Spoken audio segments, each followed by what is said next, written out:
देखो यार, जब से 2021 से एनएफटी का क्रेज बढ़ा है ना, उसने लैम्बोर्गिनी के प्राइस को पीछे छोड़ दिया है और इसके अलावा भी उसने वेब3 वर्ल्ड में कई सारे इनकम की अपॉर्चुनिटीज को अनलॉक किया है। लेकिन हाँ, जहाँ पे इनकम हो और वहाँ पे पैसिव इनकम की बात ना हो, ऐसे कैसे चलेगा। लेकिन इन सब के अलावा भी यहाँ पे एक और बात खुल कर आती है कि एनएफटी का स्पेस अब धीरे धीरे कॉम्पिटिटिव होता जा रहा है और यहाँ पे सिर्फ सस्ते में खरीदकर महंगे में बेचकर या फिर एनएफटीज के ऊपर रॉयल्टीज कमाकर पैसिव इनकम जनरेट करना थोड़ा सा मुश्किल हो गया है। और काफी सारे लोग इन सब के अलावा भी यहाँ पे सिर्फ फोमो के चक्कर में इन्वॉल्व है और इसीलिए हम इस वीडियो में बात करेंगे कि इन सब के अलावा भी एनएफटी से पैसिव इनकम जनरेट करने की क्या क्या पॉसिबिलिटीज है। और हाँ, ये सारे मेथड सिंपल है, प्रॉफिटेबल है और लीगल है। अब नंबर 1 के ऊपर आता है टोकन शेयरिंग। देखो, कॉन्सेप्ट एकदम सिंपल है कि जब भी आप किसी भी एनएफटी प्रोजेक्ट में इन्वेस्ट करते हो या फिर किसी भी एनएफटी प्रोजेक्ट का एनएफटी खरीदते हो तो वो इन सब के बदले आपको रिवॉर्ड्स देती है। एग्जांपल के तौर पे डिस्कॉर्ड कम्युनिटी की मेंबरशिप, और उसी तरीके से आपको डेली बेसिस के ऊपर अगर आप किसी भी एनएफटी प्रोजेक्ट का एनएफटी खरीदते हैं तो आपको टोकन्स प्रोवाइड करते हैं। और इसमें कई सारे बड़े बड़े एनएफटी प्रोजेक्ट इन्वॉल्व है। लेकिन इन सब के अलावा भी आपको इसमें एक चीज का ध्यान रखना है। क्या ध्यान रखना है उसके बारे में हम थोड़ा सा आगे बात करेंगे, थोड़ा एग्जाम्पल खेलने के बाद। तो इसमें जो सबसे पहला एग्जाम्पल है एनएफटी प्रोजेक्ट का, वो है साइबरकॉन्ग्स का। देखो, जब भी आप साइबरकॉन्ग्स के एनएफटी प्रोजेक्ट में इन्वेस्ट करते हो या फिर उनका कोई भी एनएफटी प्रोजेक्ट खरीदते हो तो आपको डिस्कॉर्ड मेंबरशिप तो देते ही देते हैं, लेकिन उन सबके अलावा भी आपको ये बनाना टोकन देते हैं डेली बेसिस के ऊपर। और ये जो बनाना टोकन की करंटली मार्केट में वैल्यू चल रही है वो है $69 के आसपास। देखो, अगर ये जो एनएफटी प्रोजेक्ट है ना, ये अगर आगे जाके अपने इकोसिस्टम लॉन्च करता है या फिर और भी एनएफटी प्रोजेक्ट लॉन्च करता है तो आप इन टोकन्स के जरिए उनके एनएफटी प्रोजेक्ट में इन्वेस्ट कर सकते हैं और कई सारे अलग अलग एनएफटी खरीद सकते हैं। तो इनडायरेक्टली ये जो टोकन आपको प्रोवाइड कर रहे हैं ना, ये अपने आप में एक यूटिलिटी पर्पस रखते हैं। इसके अलावा इसमें कई सारे बड़े बड़े एनएफटी प्रोजेक्ट इन्वॉल्व है, जैसे कि Cool Cats and Bear Deluxe, जो कि अगर आप इनके एनएफटी खरीदते हैं तो आपको इनके एनएफटी खरीदने के बदले milk token and honey token देंगे। देखो, इसमें एक बात ध्यान रखने वाले कि ये जो टोकन्स प्रोवाइड करें ना आपको, ये बैक्ड बाय इनके बड़े बड़े एनएफटी प्रोजेक्ट्स में। अगर आप यही टोकन्स छोटे एनएफटी प्रोजेक्ट्स में इन्वेस्ट कर लोगे तो ये आपको शायद इतना बेनिफिट नहीं देंगे फ्यूचर में, क्योंकि देखो, ये जो बड़े बड़े एनएफटी प्रोजेक्ट है ना, धीरे धीरे अपना इकोसिस्टम बिल्ड कर रहे हैं और इन्हीं सबके कारण इनके जो टोकन की प्राइस है ना, वो फर्दर फ्यूचर में बढ़ेंगी। और अगर प्राइस बढ़ेंगे तो आपको फायदा भी होगा, और अगर उनके प्राइस बढ़ेंगे तो पैसिव इनकम तो आपकी जेब में जाने वाली है ना। अब इसमें जो जरूरी बात जो मैंने कही थी ध्यान रखने वाली है वो ये है कि देखो, ये जरूरी नहीं कि अगर कोई एनएफटी प्रोजेक्ट आपको टोकन दे रहा है डेली बेसिस के ऊपर तो वो सही है।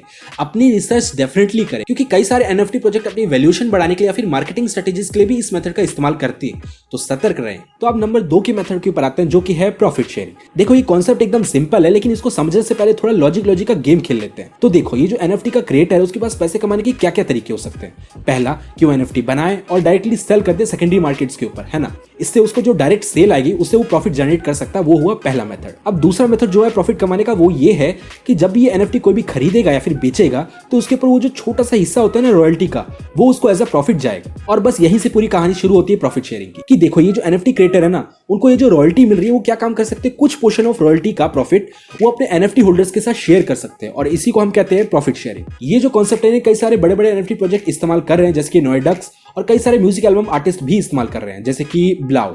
उसने क्या काम किया कि अपने music album the worst case को एनएफटी में कन्वर्ट किया और 333 टोकन्स निकाले, जिनकी कंबाइंड नेटवर्थ वैल्यू होती है 50%। और जब भी गाना बजेगा ना भाई, तो इसका जो 50% रॉयल्टी प्रॉफिट है ना, वो अपने एनएफटी होल्डर्स के पास चला जाएगा। और मैं सच बताता हूँ, अगर ये वाला कॉन्सेप्ट यूट्यूब के अंदर आ गया ना, तो मां कसम मजा आ जाएगा। ना केवल क्रिएटर को प्रॉफिट कमाने का मौका मिलेगा, बल्कि व्यूअर्स को भी प्रॉफिट कमाने का मौका मिलेगा। और हाँ, इन सब के चक्कर में ये मत भूल जाना कि भाई लाइक एंड सब्सक्राइब भी करना होता है। अब नंबर 3 के ऊपर जो मेथड आता है ना, वो थोड़ा सा कंफ्यूजिंग है, जो कोई लोगों को लगता है, लेकिन सच बताता हूँ सबसे ज्यादा प्रॉफिट और पैसिव इनकम ना आप इसी मेथड से कमा सकते हैं। इस मेथड को हम कहते हैं एनएफटी स्टेकिंग या फिर लॉकिंग।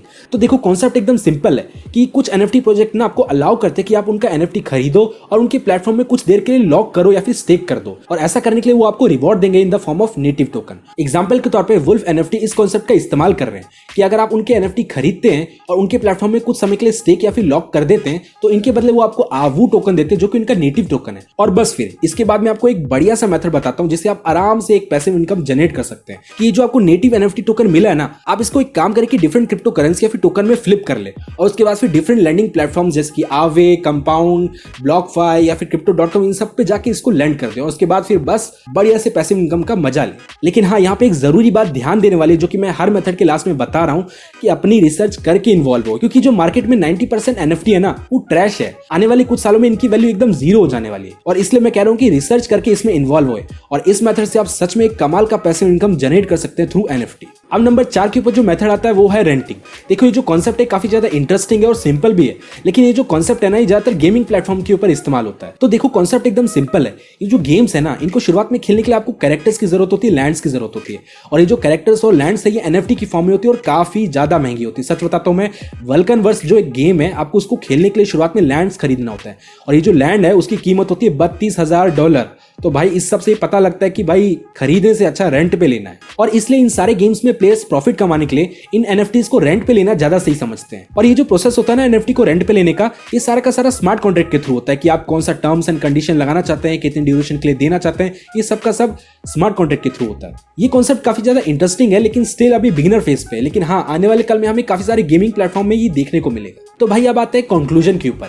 तो देखो ये जो एनएफटी का कॉन्सेप्ट है ना ये सच में बहुत ही कमाल का है, और आने वाले कल में हमें काफी सारे फील्ड्स में देखने को मिलेगा। जैसे कि मैंने कहा कि यूट्यूब में भी हमें देखने को मिल सकता है, जहां पे ना केवल क्रिएटर पैसे कमा सकता है बल्कि व्यूअर को भी पैसे कमाने का मौका मिलेगा। और कई सारे out of the box field जैसे कि रियल एस्टेट में ये इंप्लीमेंट होना शुरू हो चुका है, जहां पे आप आसानी से अपने घर को एनएफटी में कन्वर्ट कर सकते हैं, उसे बेच सकते हैं, जिससे क्या होता है रियल एस्टेट में घर को बाय और सेल करना काफी ज्यादा आसान हो जाता है। लेकिन स्टिल हाँ मैं मानता हूं कि ये जो एनएफटी का कॉन्सेप्ट है ये काफी ज्यादा कमाल का, और आने वाले कल में ये जो वेब 3 का पिलर होने वाला है, लेकिन स्टिल इसमें काफी सारे फॉल्ट है। लोग क्या काम करते हैं कि इसमें आपको आसानी से मैनिपुलेट कर सकते हैं, क्योंकि ये बिगिनर स्टेज पे है। तो ये क्या काम करते हैं कि आपको स्क्रीनशॉट लेकर या फिर फाइवर या अपवर्क का इस्तेमाल कर थोड़ा बहुत मैनिपुलेट करके डुप्लीकेट माल आपको चिपका सकते हैं। और इन सब के ऊपर भी लोग काफी सारे एडवांस टेक्निक तक का इस्तेमाल करें आपको मैनिपुलेट करने के लिए। लोग क्या काम करते हैं कि डिफरेंट क्रिप्टो वॉलेट से अपनी एनएफटी खरीदते हैं और बेचते हैं, जिससे क्या होता है कि सेलिंग हिस्ट्री जनरेट हो जाती है, जिससे क्या होता है कि लोगों में इसमें फोमो क्रिएट होता है, लोग आसानी से इसमें फंस जाते हैं। और इसलिए मैं कह रहा हूं कि एनएफटी खरीदने से पहले अपनी रिसर्च जरूर करें, देखिए कि लोगों का सेंटीमेंट क्या है कम्युनिटी में, देखिए कि इनके फ्यूचर प्लान्स क्या है, गोल्स क्या है, और इन सब के ऊपर फीडबैक रिस्पॉन्स क्या आ रहा है, और इन सब के ऊपर भी उनको ट्विटर एंड डिस्कॉर्ड के ऊपर डेफिनेटली फॉलो करें। और इन सब के ऊपर भी आप और ज्यादा सतर्क होना चाहते हैं तो मैं आपको रिकमेंड करूंगा कि आप एनएफटी स्कैम के ऊपर जो हमने वीडियो बनाई उसको डेफिनेटली चेकआउट करें। इस वीडियो के खत्म होते ही आपको एंड स्क्रीन में वो वीडियो दिख जाएगी। और इन सबके अलावा भी जो सबसे ज्यादा जरूरी चीज है ना वो है कि भाई लाइक करो एंड सब्सक्राइब करो यार, ताकि हमारा मोटिवेशन बना रहे, ताकि आपको और भी कमाल के एनएफटी एंड क्रिप्टो स्पेस के कॉन्सेप्ट देखने को मिले। बाकी मिलते हैं अगली वीडियो में और भी कमाल के कॉन्सेप्ट के साथ, तब तक के लिए goodbye. Stop what you're doing and listen. Moment है मेरे लिए भी एक मोमेंट है। एक दिन होगा रास्ता भी जाम मेरे नाम से तेरी गली का, वो भी एक मोमेंट है। तू न देख मेरा ये भी एक मोमेंट है। जब भी आए तेरे होठों पे नाम मेरा जान के समझ लियो कोई सब